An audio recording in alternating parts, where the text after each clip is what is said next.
Good morning, student. Today we'll discuss, just like yesterday, we had started discussion on revision of function or user-defined function in Python. So yesterday we have seen how we can create a simple function and how we can call that function. Just like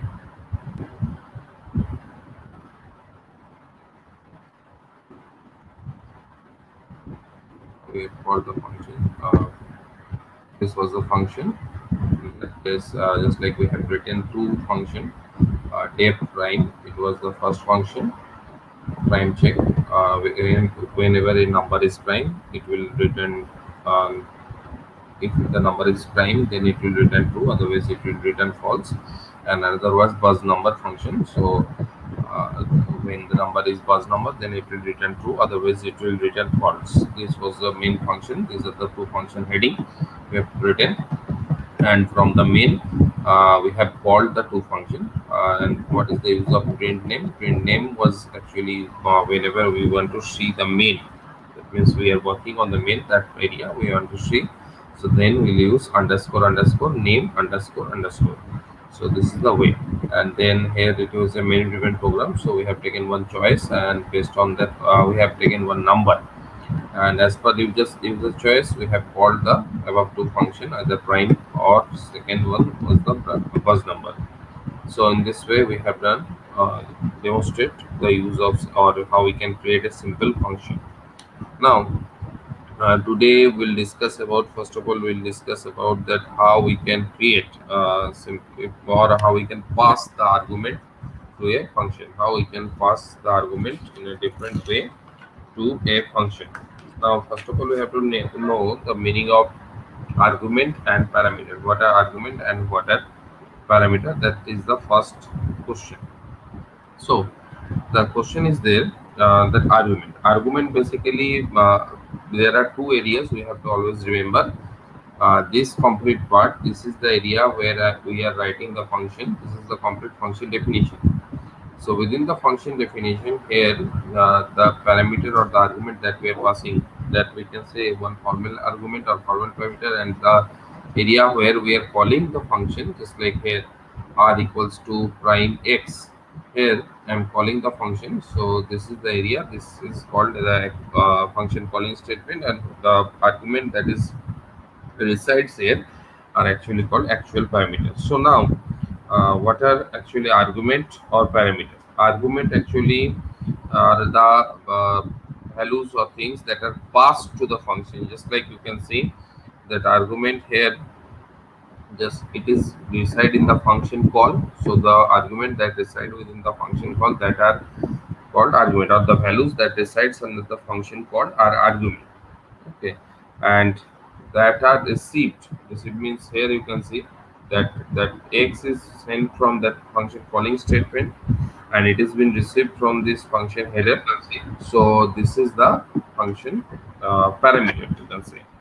So in the same way, we can say the statement that the parameter that reside on the function definition or function header, that are called parameter, or the argument or the values that reside on the function call statement, that called function argument. These are the two important points. And in case of Python, as you know, it may be any the function argument can be any fixed number or any argument or any expression also can be possible. So now we are going to learn that how we can pass this argument, how we can pass this argument, or simply pass the parameters to any function. So to demonstrate that, we'll take another new file. So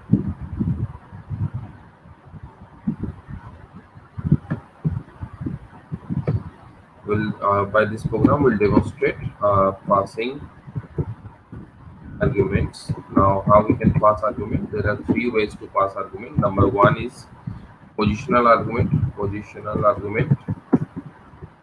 Number two is like as you are writing here. Number two is default argument. Default argument. And number three is keyword argument. Number three is keyword argument. So these are the three types by which we can just like pass argument to a function. So we'll take three different functions within the same program only, and through that we'll try to understand how it works actually. So here I'm taking one simple function definition. For example, depth interest, PREST interest. This is my function name. Here simply I'm taking three variable, P for principal, R for rate, and T for time. These three variables are there. And then here I'm just like I want to find the value of SI. Simple it is. So the formula of SI is, if you know, P within bracket also you can write, or if it do not work, that also P into T to R divided by 100. So this is the way, and then we can return the value. And again I'm recalling the things that if in a function, if we do not return any value, then and then also if we call the function, then it will return none, no any none value. So this is the return. Then next will this is the first function. This is the simple one, positional argument we can say. The first one that we are writing here, or the function definition that we are writing here, this is positional argument. Positional argument, using positional argument, just like whenever we call this function as per the position, it will be called and it will work. Next I'm writing, suppose one default argument. Default argument. So in case of default argument, we have to remember few points also. First of all, we'll write this more or less same function definition, but quite a different way. So here I'm writing the same function definition, but here I will use interest. Let me take this as interest one function. Let me take this interest two. But here I will use the positional argument, or default argument. Sorry. So I'm assigning the default value of t as 2, and rate is equal to 5.5, for example. Now what does it mean? In case of default argument, first of all we'll recall the rules. There are always the default value should be mentioned from the left to right onwards. That means this side to this side. So suppose if we mention the value of p only, and if we do not mention the value of r and t, it will be an error.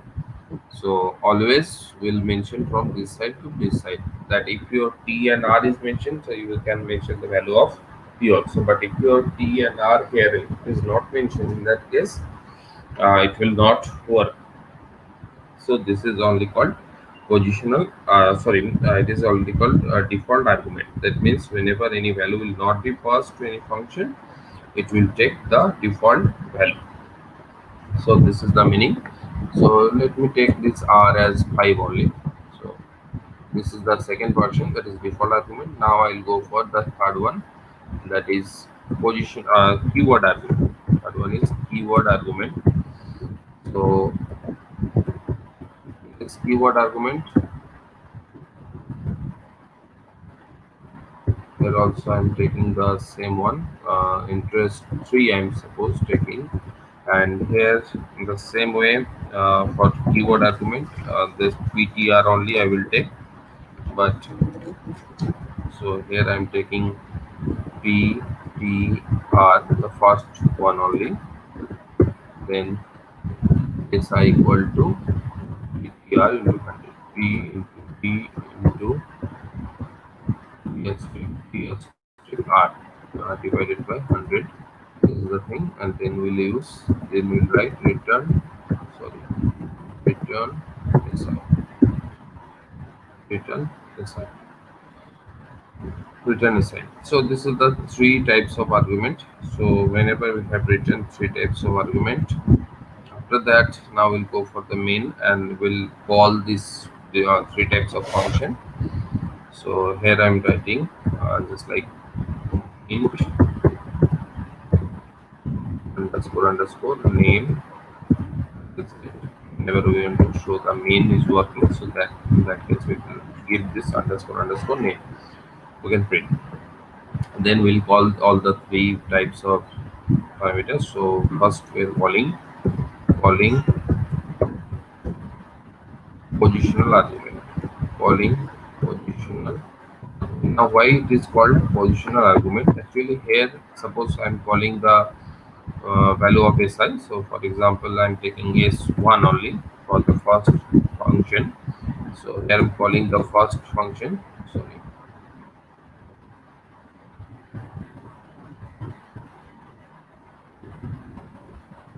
interest one. For example, this is my interest one. This is my first function. Within that, I'm passing three values. Suppose 1000 and 4 and 2. Now, what does it mean? A 1000 will be taken as for P or principal, R will be taken for rate, or 4 will be taken for rate, and 2 will be taken for T. That means, as per the position, it will capture the value, it will take the value. Here, three values are there. So, by default, all three values will be taken as per the position. First position will go to first position, second position will go to second value, will go to the second position, third will go to the third position in this way. So that's why it is called the positional arguments system. Positional arguments system, as per position, automatically it will capture the value. So after that, simply if we print the things, so print in list interest one. Suppose interest one, I am taking a comma, and S1 I am just printing, and then I will go for the second one. I will call the interest two function. Interest two function, but that is, as I know, it is of default argument. So for this case, we will use the different structure. So default argument calling different argument. So suppose I am calling this first version as for S2, for example. So here I am taking interest two function. Now, what is the meaning of default? As I told, if we do not mention any value, so in that case, it will take the default value for those parameter. Just like for the first one only, I'm not taking any value, I'm not taking any value. So automatically what will happen, 1000 will go as per the position, 1000 will be assigned to P. But for this R and T, this default value, that is R equals to 5 and T equals to 2, that these two default value will be taken, this two default value will be taken. This is the meaning of default argument. But if we mention the value, for example, I am taking another version. So suppose I am taking here S3. If we mention interest this 1042 only, so in that case, what will happen? It will ignore the default value. That time, the value that we are passing, that value will be assigned, or that value will be used. So this is the use of default argument. Okay. So if we now print this interest two values, so interest two. So here I'm taking H2, then again I'm printing interest 2. For this I'm taking H3. Two times we have called. Now this is the second time. Now I'm going for the third time. Third type, that is positional argument system. Keyword, sorry, position we have done keyword argument. So now how we'll do this? First of all, we'll call. I'm just taking a copy of it. Here I'm calling. For this I'm taking H4, and I'm writing a function name. This is function name interest 3. Interest 3, I guess. Interest 3 it is there. Now what is the meaning of positional? So we know that positional, in case of positional, whenever we are assigning the value, automatically it will go as per the position, means first position value will go to first position. But suppose if we want to shuffle the things, that means first I want to mention the value for this rate, then I want to mention the value for principal. So in this way, if we want to change the order, so in that case we can go by this way. Just like first I'm mentioning here t value equals to, I want to mention 3, then p value I want to mention, suppose 900 or 9000, let it be, and then I want to mention the r value let it be 4.5, let it be. So this way what will happen, since here I'm mentioning the variable name, so it will take that particular keyword variable. Just like p value, obviously it will take 9000, it will not take the first value, because I mentioned the name of that particular argument. So this is the way how we can use this keyword argument. And then if we print, suppose for example, just like normally will print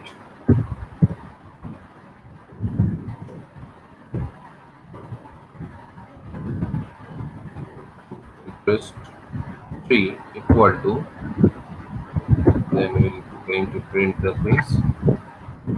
So this is how we can do the things. Now we are going to set these things. So here I'm taking if in putting is done already, passing argument.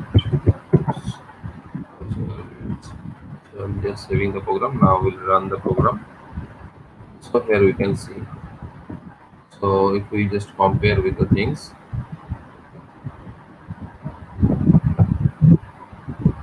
so first one was the default argument. So with the default no, sorry, first one was the normal positional argument. So it has taken the value, it has calculated the value 80, and with that second time also we have called this position argument just like with the default value. So that time also it has calculated 80. These two are same because I have taken the same value to show that whenever we'll mention in case of default value also, if we mention the values, if default value is there also, so it will ignore the default value. It will take the value that we are passing or that are being passed. So this is the concept of passing arguments to a function. This is how we can pass argument to a function. These are the basically three ways how we can pass the argument. So this things. Any question is there? Let me know first.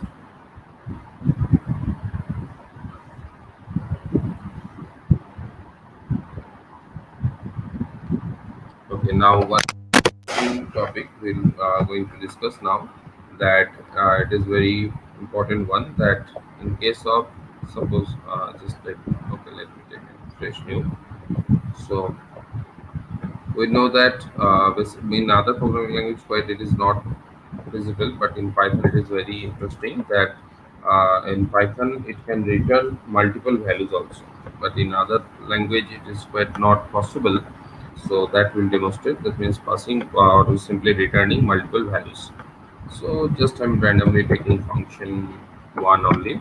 So here I'm taking, for example, only one argument n, and now what I want to pass, I want to pass return, I want to pass double of it, comma, I want to pass triple of it, I want to pass square of it, double, triple, and square.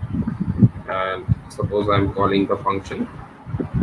So for that also, since I'm receiving three values, so I need a variable that can hold all these three values. That means whenever I'm passing these three values, obviously on the other hand, I need these three values, that where my return value will be hold. So here I'm taking three values, just like a, comma b, comma c. And if we just like call here function f1, function 1, within that suppose I'm passing just 3 only. So what should be the value of a? Value of a will be 3 into 2, 6. Value of b will be 3 into 3, that is 9. And value of c will be 3 square, that is 9. So, and after that if we print ABC, so in bracket if we print a, comma b, comma c, then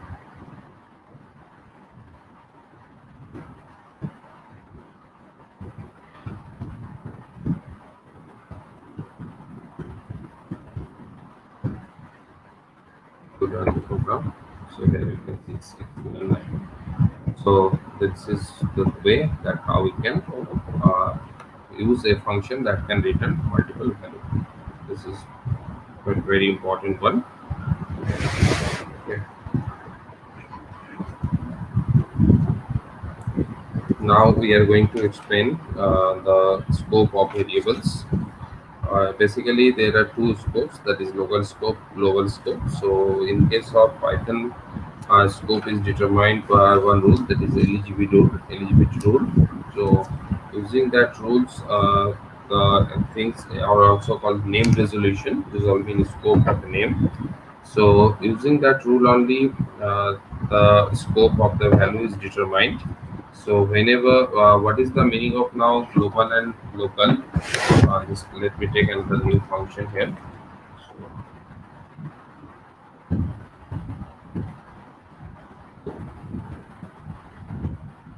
suppose this is my one function. For example, let me change few things here.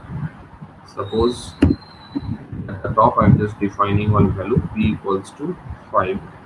P equals to 5. Suppose I'm not passing any value to this. It will suppose print this p inside this function,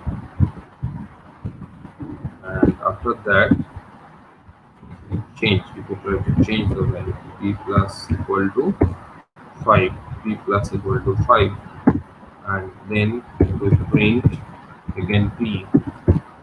And suppose if we call the function once, we call the function, and then this is the outside the function. So what I can write, we can just, I want to show that this is the main, so we write underscore underscore name underscore underscore. This is the outside the function, outside the area of the function. I am calling the function, I use calling the function same. Before that also again I am printing the p. We'll see the difference, what are the difference are coming. So, and after calling the function also we'll print p. In this statement we are going to see what are the differences are coming. So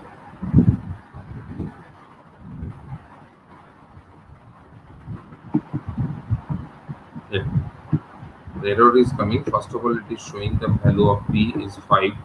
Then whenever it is calling, just like local variable p referenced before assignment, this is coming. This is the very important line we have to understand, that whenever we are using global value, that time just like this p is the global value, and we are using print. That means first of all this is printing p as 5. Then we are calling this function, and whenever we are calling this function again, it is trying to print print. But here it is the possibility problem is coming, that because of this assignment statement it is causing problem. Okay. Also local variable before assignment, local variable p referenced before assignments means here it is coming problem. So for that purpose, there are various ways are there. Just like if we want to change the value, just like if we suppose remove the value from here, if we assign the value here only, let's see what we have. So in this way we can check the scope rules here also. P is not defined. Why it is coming? Because we can see that whenever it is, first of all know that inside the main only everything is called first. So from the main when it is calling, so it is not getting the value of p because it is declared as local. Here p becomes local, so that's why it cannot print the value of p. Here it cannot print the value of p. Okay, so now we'll do in a different way. Suppose here now I'm mentioning the value of p as 5, and then inside the function I'm changing the value of p as 10, and I'm just removing this line,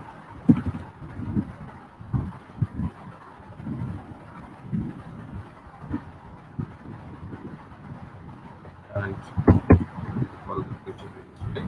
So it is not returning a value. So we'll see what is happening. First of all, the function will start work from here. So p is 5 here, so 5 will be printed, then function 1 will be called. So within function 1 p will be 10, then 10 will be printed. Then my question is that what should be value printed here? So this is the question. So here you can see. So whenever we are calling a function, in this case, we have to remember the concept of local and global. We have to remember the concept of local and global. Just like you can see, let me just take out this output here. We just draw the output here. This is the output of this program. So because of the train name main is coming, that is okay. Now p is 5 is assigned here. So P we have printed, so 5 is printed here. After that, function 1 is showing here, means calling, we are calling the function. When we are calling the function, inside that P becomes 10, so that's why 10 is printing. But whenever again it is coming outside, it is getting its global value. But now suppose this was the version 1, this is the version 1, so we'll just copy this one. Within one program only, we'll demonstrate various parts so that you will understand it better.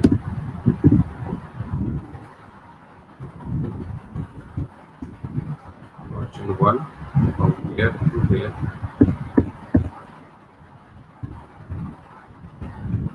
This is the output. So here to here, version 1. Now we go for the second version. This is the version 2. Version 2. We'll go for the second version, but here we'll change one thing here.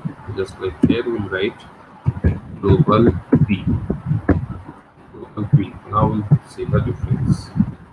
We'll see the difference. Now what is coming? 5, 10, 10. Now we'll see the use of global keyword. Means what? Whenever global keyword will use, that time that particular value will become global. Just like earlier it was in the global scope, it was 5. So that's why at the beginning it has printed the 5. But after that, when we call the function 1, it has gone to function 1, and now P becomes global. Means we are declaring P as global, and P now is 10, and this value will be written for long time. Now it is, first of all, it is printing 10. Then also whenever it is coming out of the function, since we have declared now P as global, so it has changed into global value. That means now 10 cannot be changed. Means 10 is now becomes global. So that's why. Okay. So this is the use of different scope roles. So any question is there within this scope area? Within this scope area, if you have any just like question, this is the version 2, we can say version 2.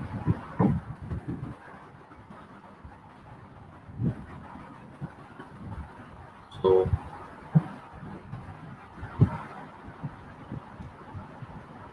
okay, end the session. If you do not have any question, thank you.